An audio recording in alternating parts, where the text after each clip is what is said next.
uma ideia de espiritualidade genérica que eu quero depois ouvir vocês. Então, olhe para isso. Você não é daqui. Você está aqui. Preste bem atenção. Você não é daqui. Você está aqui.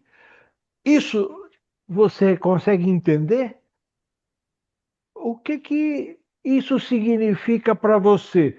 Você não é daqui, você está aqui. Quando você lê isso, o que que se passa na sua cabeça? Eu não sou daqui, eu apenas estou aqui. Eu gosto muito disso daí. Eu aí precisaria entrar fé, né? Eu gostaria muito que isso fosse verdade. Eu gosto muito desse tema, que eu divido, né, naquela visão filosófica, que é uma oposição, os dualistas e os não dualistas, baseado em filosofias antigas que foram agora retomadas, dizendo que existem duas formas de ver a realidade, até que vai ser tema depois, né? Mas já antecipando um pouco, é aquela visão do mundo dualista. O que é a visão do mundo dualista? Existe algo que é material e existe algo que é espiritual ou puramente mental. E existe uma visão de mundo não dualista que diz que é uma coisa só. É uma essência mental e o que aquilo que a gente acha que é material, no fundo, é uma percepção mental.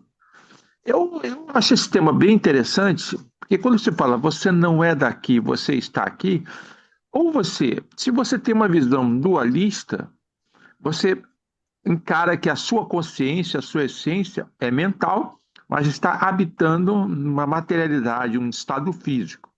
E se você não é dualista, você é um não dualista, você pensa que, na verdade, tudo é uma essência mental. E aquilo que você chama de corpo, né, matéria, é só uma ilusão, é uma interpretação. E eu acho que essa frase faz a gente pensar nessas duas formas de ver o mundo. Eu, pessoalmente, até já coloquei aqui algumas vezes, que eu acho que a gente pode manter na mente essas duas formas de entender o mundo. Ser ao mesmo tempo dualista e não dualista. Entender e aceitar o mundo material, a física e todas as leis, né? Entender e estudar a tecnologia, a gravidade, todas as leis físicas, como se fosse uma pessoa dualista, né? Mente é uma coisa, matéria é outra. E, ao mesmo tempo, comportar-se, interpretar o mundo de uma forma não dualista, que tudo é uma essência só, imaterial. Eu vivo já em outros lugares que não são os meus lugares. Tá? Eu tô falando de uma forma bem simplista, física. Eu não sou daqui, mas eu estou aqui. Eu não sou desse país, mas eu estou nesse país. Então, eu estou vivendo e estou aprendendo com isso. E assim é na forma espiritual, ao meu ponto de vista, tá? Também. Você está aqui para aprender. Em todas as posições. Você pode usar em qualquer situação na sua vida essa frase. Então, Você não veio para ficar. Você veio para aprender. Quando você ouve isso, o que que se passa em você? Isso tem sentido para você? Não tem nenhuma dúvida que a gente veio aqui por um motivo muito especial de evolução humana e principalmente espiritual, né? Então, tudo que a gente passa na vida é para aprender.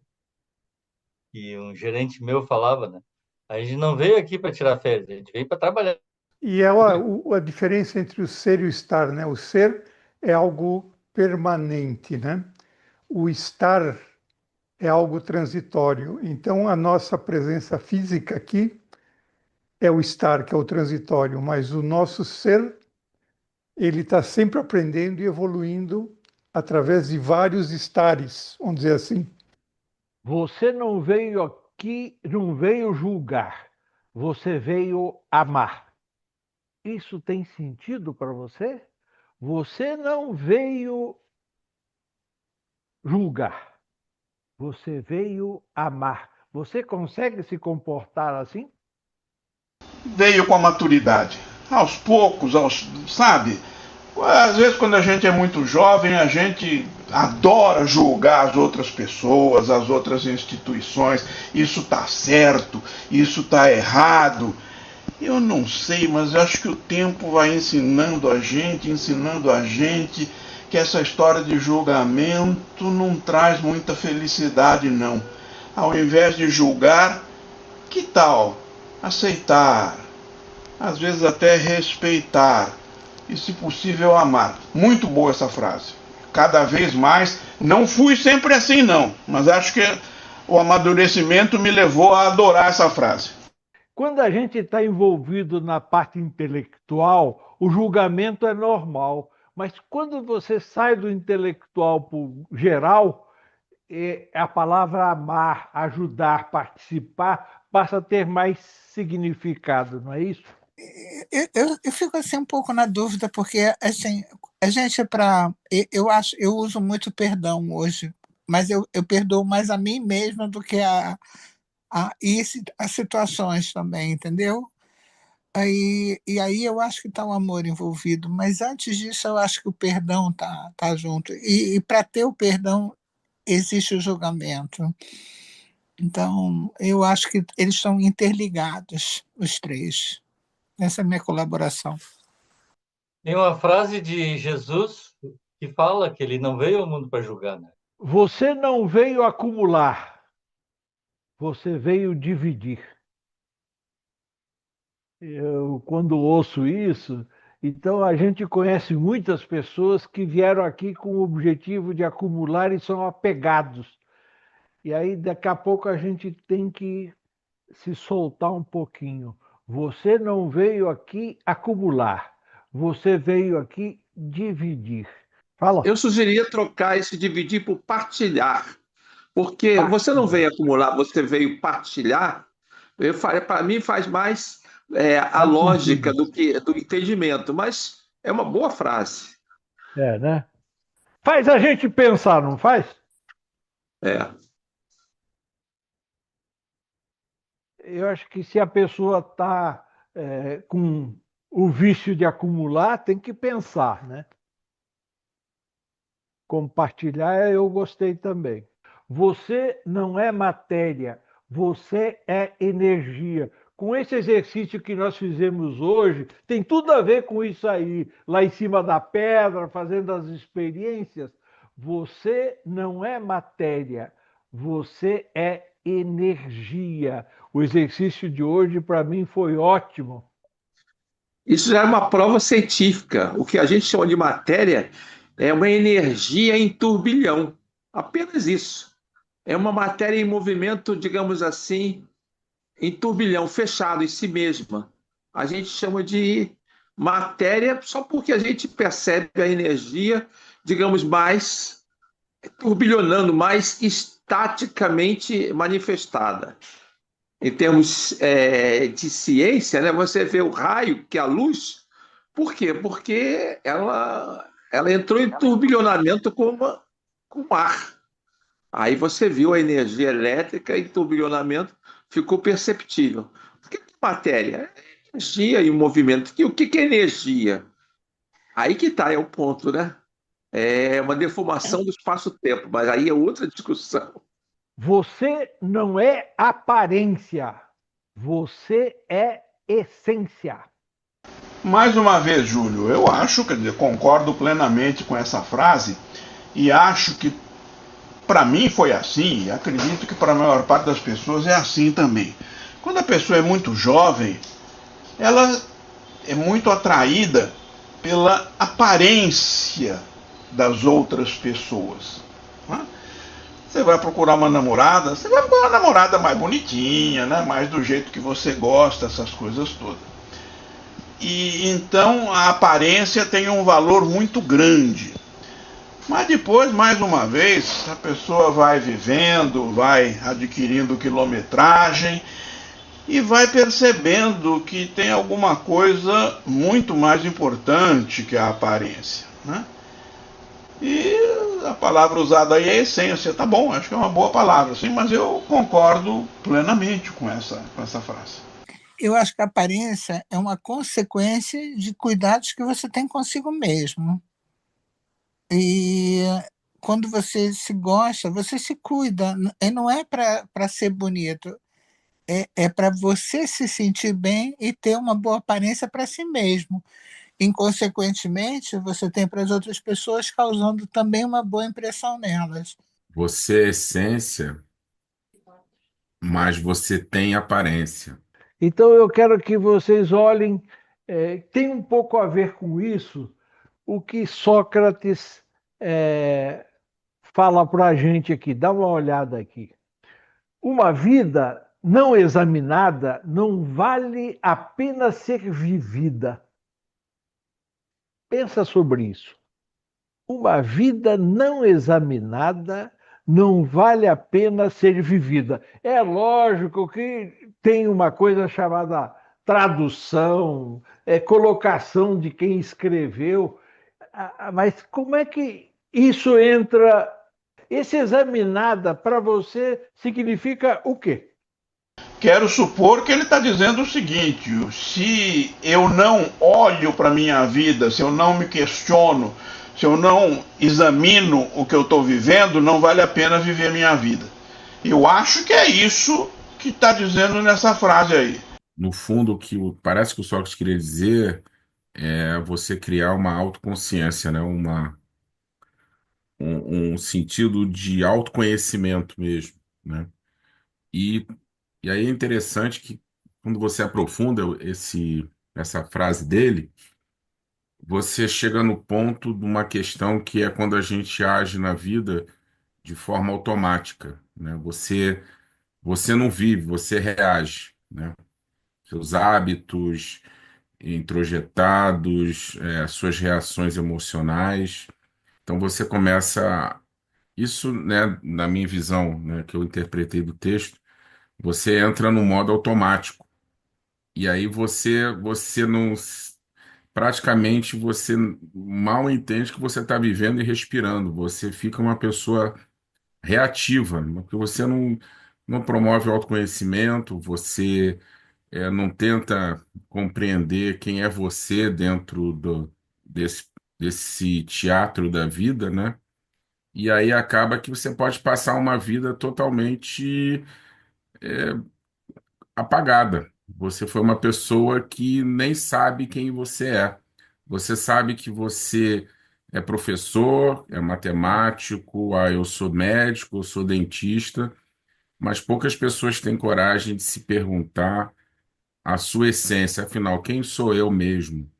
Então, eu acho que parte muito dessa frase de Sócrates para isso, né? De tentar fazer esse exame e tentar sair desse modo automático que a gente acaba, quer dizer, as pessoas acabam entrando e são cegas, né? E acabam que vivem a vida, deixa a vida me levar, a vida leva eu. Então lá sacrificou toda a vida dele, dos soldados dele, pela vida do soldado do Ryan, né? E aí no final do filme ele disse, né? Faça por merecer essa tua vida que tu teve a oportunidade de viver, né? Faça por merecer. E a gente, quando não tem esse tipo de embate, de dificuldade, muitas vezes a gente não faz a vida merecer, né? A vida ela tem que ser vivida mesmo, né? Não é passar e deixar, ela tem que ser bem aproveitada, né? Então a gente teve essa oportunidade de ter e tem que, no final da vida, dizer assim, olha, valeu a pena viver. O segredo da felicidade não está na busca do prazer, mas na virtude. Ô, Júlia, eu acho que essa frase depende muito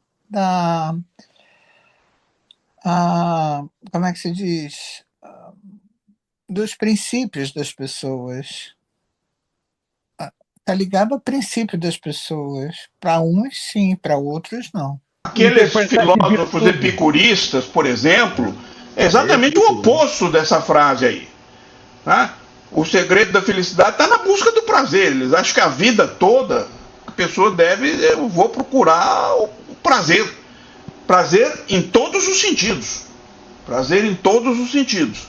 Então, acho que como a Jaque falou, isso depende da postura filosófica da pessoa.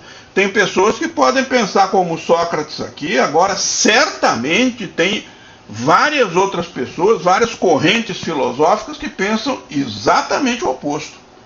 Eu gosto mais dessa frase do Sócrates.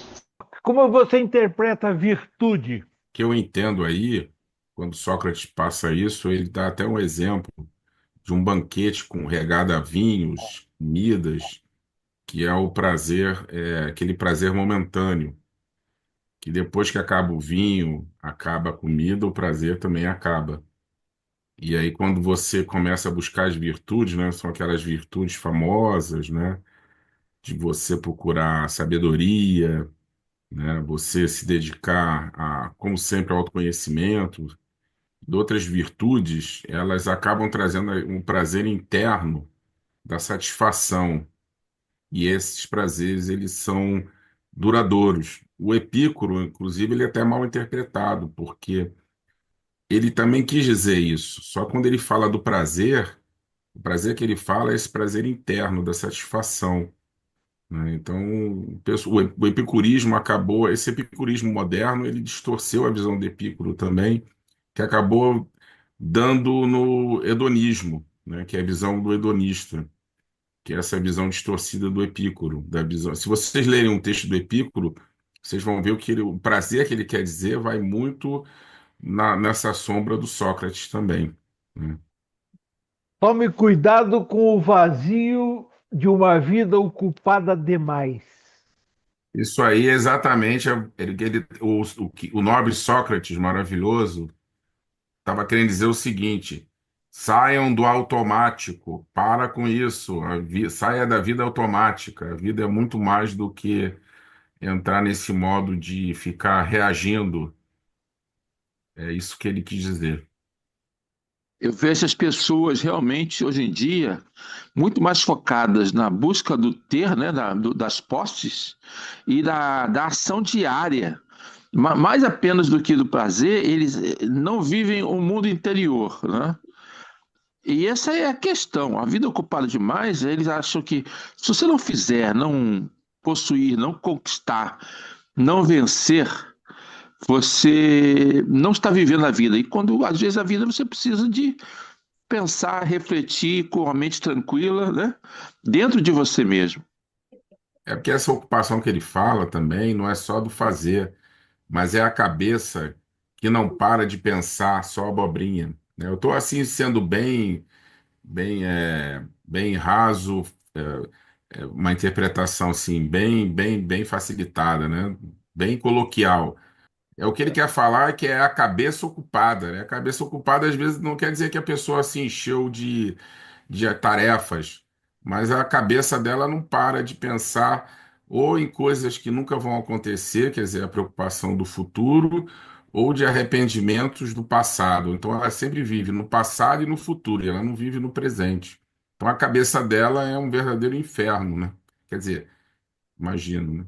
Nenhum cidadão tem o direito de ser um amador em matéria de treinamento físico.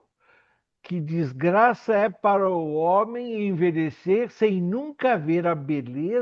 Ele diria que o Sócrates era marombeiro também, né? Mas Ah, a Grécia Esse tem essa aí coisa boa. é o Eles famoso. equilibravam É, o né? bem-estar físico, com o mental e o espiritual. Isso aí Medição, é o proporção. fundamento do mens sana in corpore sana. É isso aí. Exato. Era a filosofia da visão grega, que o ápice do corpo físico demonstraria também o ápice da beleza interior da pessoa. Né? Mas para gente equilibrada, né? Não para hoje em dia que o cara toma bomba, mas a cabeça dele é de minhoca. Então, Sócrates, acho que ele não pensou que a humanidade ia chegar no extremo oposto de busca de um corpo belo e a mente ficou para trás, né? Mas é o mens sana in corpore sana. Isso aí é a frase típica mesmo dele. e eu quero agradecer pela oportunidade que me deram